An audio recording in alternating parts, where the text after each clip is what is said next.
I just wanted to review this device that I've bought off of Amazon. It is a casting device, so you can cast phones, tablets, computers, etc. to a TV or screen. So up until last week, I was very successfully casting my old Galaxy Tab A. This is about a 2017 unit. It's by today's standards, it's very, very basic, but I was using it to cast my darts scoreboard app, because we're in my cabin where I got my dartboard, over to this very cheap, completely non-exciting TV that I bought for 30 quid from a charity shop. This is not a smart TV. It's extremely basic, as is the tablet.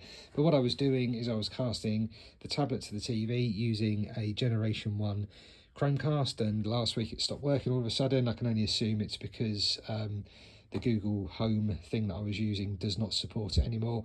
So I've taken a punt on this item, QIDUHUQI, I can't pronounce that, I'm not sure if you can. 22 quid from Amazon, I thought worth a go.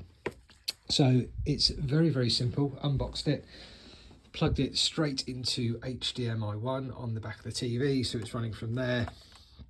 There's the sort of the controller unit, or the receiver. Off the back of that, USB-C. It's got two wires coming off of that.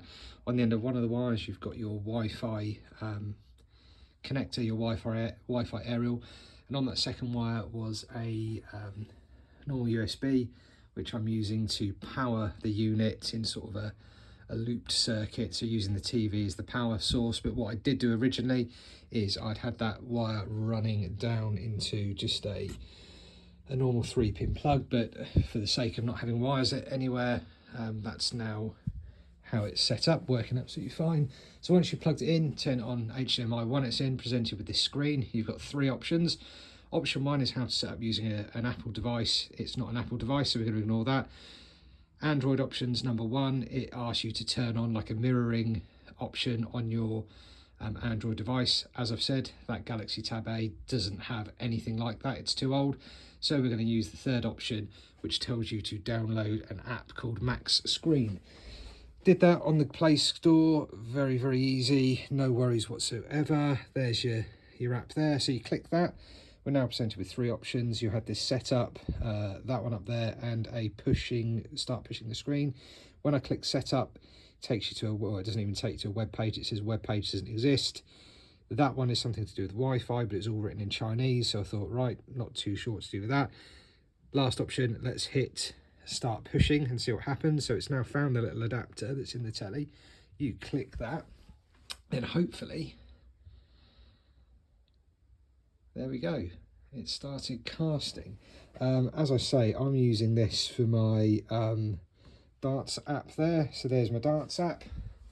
There we go, that's now on the screen. So all the sound comes out of the speakers on the TV, which is fantastic. And just for the purposes of the video, not that I'll use it for this, but I thought, can you run videos off of it? So, you know, it's next to the spin bike. So there's a spin cycle video. We have 30 minutes to bring the power. There we go. Grab your water bottle, and you can and let's do this. Full screen it. As I say, sound right away. all coming out of the TV. There we go. So for just over 20 quid, what a cracking piece of kit. This is all old tech, as I say. That's 2017. Goodness knows how old that TV is. It's not even a smart TV, but it all works. Very, very happy.